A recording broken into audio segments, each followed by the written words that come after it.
Ako si Francis Riudique at narito ang mga napapanahong balita.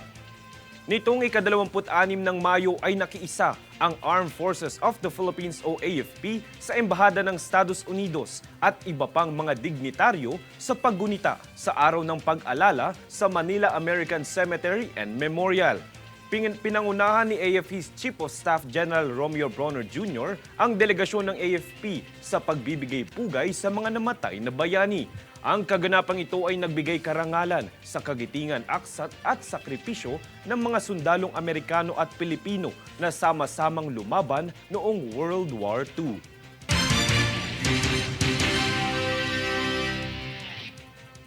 Dahil marami ang nagiging biktima ng pagnakaw ng personal na impormasyon ay nagbigay paalala ang Philippine National Police Anti-Cybercrime Group o PNP-ACG ng ilang mga paalala para maiwasan ito. Makibalita tayo kay Daniza Lopez. Nagbigay ng ilang mga paalala ang Philippine National Police Anti-Cybercrime Group o PNP-ACG sa publiko para hindi maging biktima ng data leakage. Ito'y matapos maiulat ang ilang mga kaso ng nanakaw na personal na impormasyon dahil na rin sa pag-usbong ng teknolohiya ngayon kung kaya't marami-rami rin ang namamantala rito. Nangunguna sa paalala ng PNP-ACG ang regular na pag-update ng software, kabilang na ang Content Management System o CMS, plugins at themes. Pangalawa ay ang paggamit ng mabisang password at two-factor authentication o ang 2FA. Masasabing mabisa ang isang password kung ito ay naglalaman ng halong uppercase at lowercase letters, kung saan may halo rin itong mga numero at espesyal na mga karakter. Ipinaalala rin ng ahensya ang pagtitiyak sa seguridad ng website, kung saan dapat nalagyan ito ng Secure Sockets Layer, Transport Layer Security o SSL, TLS certificate. Sumunod naman ang regular na pagbabackup na magsisilbing personal na kopya ng website na ginagamit. Para naman masubaybayan ang galaw ng HTTP traffic sa pagitan ng aplikasyon at internet, ay pinayo rin ng ahensya ang paglalagay ng Web Application Firewall. Pagbabahagi ng PNP-ACG, dapat na sinusuri ang access logs para mabilis na matukoy kung mayroon bang hindi otorisado ang gumagamit.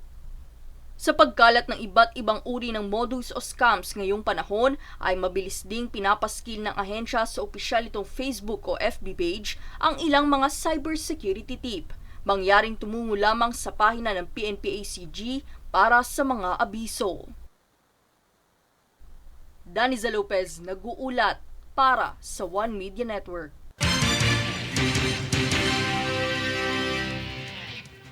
Ikinalulungkot kong ibalita na pumanaw na ang veteranong direktor at tagapaglikha ng comic strip na si Carlo J. Caparas, na kilala sa pagbibigay pugay sa mga iconic Filipino superheroes at mga karakter sa comics.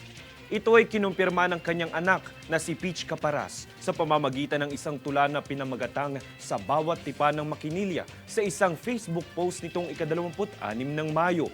Naging tanyag si Carlos sa paglikha ng mga Pilipinong superhero at karakter sa pamamagitan ng kanyang mga comic strip tulad ng Panday, Totoy Bato, Bakekang, Gagambino at Elias Paniki.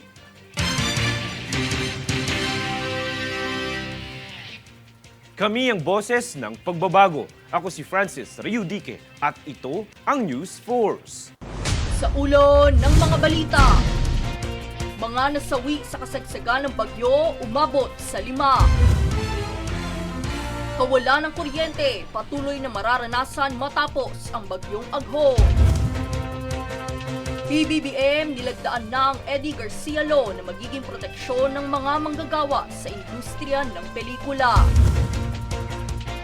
DFA naghain ng diplomatikong protesta laban sa China dahil sa fishing ban sa West Philippine Sea. Kalingang Bumbero Hotline inilunsad para maibsan ang tumataas na kaso ng mga suicide. Veteranong direktor na si Carlo Caparas pumanaw na. Patas at pantay na balita. Komprehensibong ulat para sa pulso ng masa. Ito ang News Force.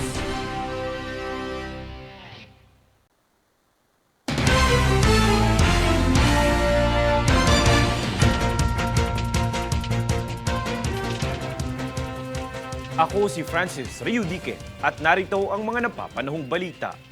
Isang malungkot na balita maaring umabot na sa 5 katao ang naitalang nasawi matapos ang pananalasa ng bagyong Aghon sa bansa.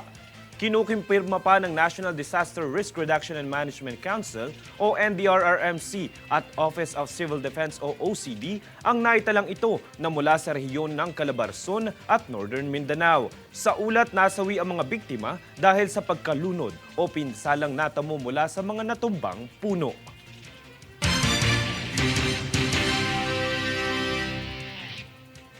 Umalma ang Department of Foreign Affairs sa fishing ban na itinakda ng China na sakop ang exclusive economic zone ng Pilipinas sa West Philippine Sea. Aniya, walang karapatan ng China na pagbawalan ng Pilipinas sa sarili nitong teritoryo. Para sa detalye, narito ang aking ulat. Nagprotesta ang pamahalaan kontra sa China kaugnay ng fishing ban nito sa South China Sea na nasasakop ang exclusive economic zone ng bansa. Ito ang kinumpirma sa isang pahayag ng Department of Foreign Affairs. Nagsimula umano ang fishing ban na itinakda ng China nitong Mayo at magtatapos sa September 16. Nilabag umano ng China ang Article 56 ng 1982 United Nations Convention on the Law of the Sea o UNCLOS. Ito ay dahil hindi nagkaroon ng exception ang China sa fishing ban sa South China Sea kung saan nasasakop na ang teritoryo ng Pilipinas dahil pasok ang ilang area nito sa exclusive economic zone ng Pilipinas. Masasakop nito ang Baho de Masinloc na itinuturing na traditional fishing ground ng mga Pinoy, gayon din ng iba pang mga bansa. Unilateral lamang umano ang regulasyong ito ng China at hindi umaayon sa napagkasundoan ni Pangulong Ferdinand Marcos Jr. at Chinese President Xi Jinping. Pinatataas lamang umano nito ang tensyon sa West Philippine Sea. Kung ipagpapatuloy umano nito ang fishing ban, ayon sa Bureau of Fisheries and Aquatic Resources o BIFAR, maaari itong maging isang kaso na muling isasampa laban sa China. Dagdag pa ng BIFAR, nararapat lamang na ipagpatuloy ng mga Pilipinong mangingisda na pumalaot sa West Philippine Sea dahil sakop naman ito ng Pilipinas. Francis Riudique, nag-uulat para sa One Media Network. Samantala, magsasagawa ng executive session ang Senado upang mas palalim umano ang investigasyon sa pagdinig kay Bamban Tarlac Mayor Alice Guo. Kasama umano sa pribadong pangdinig na ito ang ma-intelligence official ng pamahalaan. Kumpiyansa si Senator Risa Hontiveros na marami umanong maisisiwalat sa session na ito na koneksyon ni Guo sa Pogo, mga kriminal at gayon din sa mga hindi may paliwanag na kayamanan. Paglilinaw pa ni Hontiveros, ang pagdinig kay Guo ay hindi pa nga atake sa Filipino-Chinese community kung hindi naaayon umano lamang sa mga lumabas na ebidensya laban kay Guo.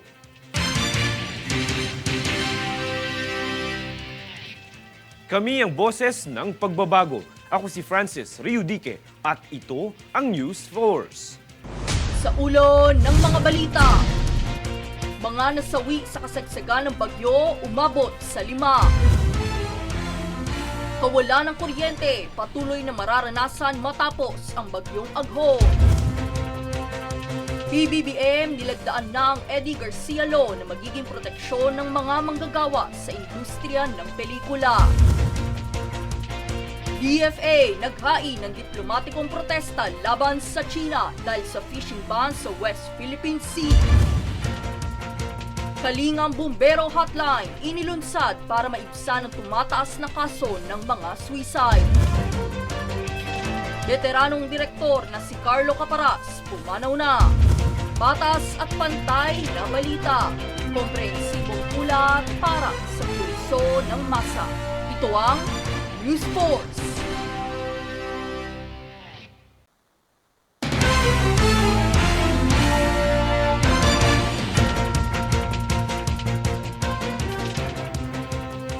Ako si Francis Riudique at narito ang mga napapanahong balita.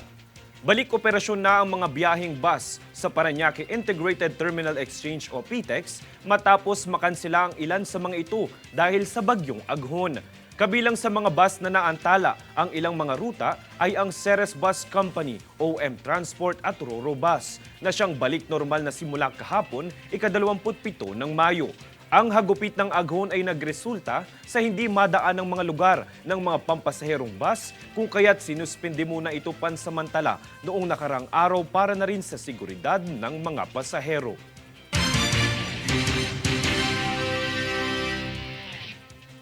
Halos 3,000 kaha ng nakulimbat na yosi ang natimbog ng Bureau of Customs sa lungsod ng Iligan matapos ang operasyon. Alamin natin ang ibang detalye sa ulat ni Jade Buhoy. Natimbog sa lungsod ng Iligan ang 2,800 at 79 na kaha ng hindi dokumentadong Fort at Cannon menthol na mga sigarilyo matapos dumaan sa checkpoint ng Bureau of Customs o BOC. Matapos inspeksyonin ang mga nakulimbat na kontrabando, dito na pag-alamang wala itong BIR stamp bilang requirement sa ilalim ng Republic Act No. 10863 o ang Customs Modernization and Tariff Act. Ang naturang halaga ng nasabing kontrabando ay higit sa 2,300,000 piso sa merkado. Matapos ang operasyon, agad namang inisyuhan ng warrant of seizure and detention ang mga ito. Pahayag naman ni BOC Commissioner Bienvenido Rubio, ang checkpoint operation sa mga lungsod ay bahagi ng kanilang layuning masugpo ang paglaganap ng mga kontrabando sa bansa. Jade Buhoy, nag-uulat para sa One Media Network. Inaresto ng Bureau of Immigration o BI ang isang miyembro ng sindikato mula Japan na kilala bilang Luffy Gang nitong kamakailan lang sa lungsod ng Makati. Ang arestado ay kinilala bilang si Nagura Hiroki na nasasangkot sa kasong telecommunication fraud at umano'y nagpapanggap na miyembro ng pulisya upang makakulimbat ng mga ATM card. Pahayag ni BIFSU Acting Chief Rendel C., kasalukuyan ng pinoproseso ang kanyang deportasyon habang namamalagi ito sa Camp Bagong Diwa.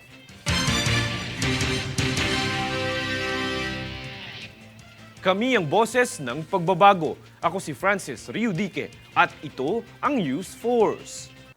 Sa ulo ng mga balita, mga nasawi sa kasagsagan ng bagyo umabot sa 5. Kawalan ng kuryente, patuloy na mararanasan matapos ang bagyong Aghon. PBBM nilagdaan na ang Eddie Garcia Law na magiging proteksyon ng mga manggagawa sa industriya ng pelikula. DFA naghain ng diplomatikong protesta laban sa China dahil sa fishing ban sa West Philippine Sea. Kalingang Bumbero Hotline inilunsad para maibsan ang tumataas na kaso ng mga suicide. Veteranong direktor na si Carlo Caparas pumanaw na. Patas at pantay na balita. Komprehensibong ulat para sa pulso ng masa. Ito ang News Force.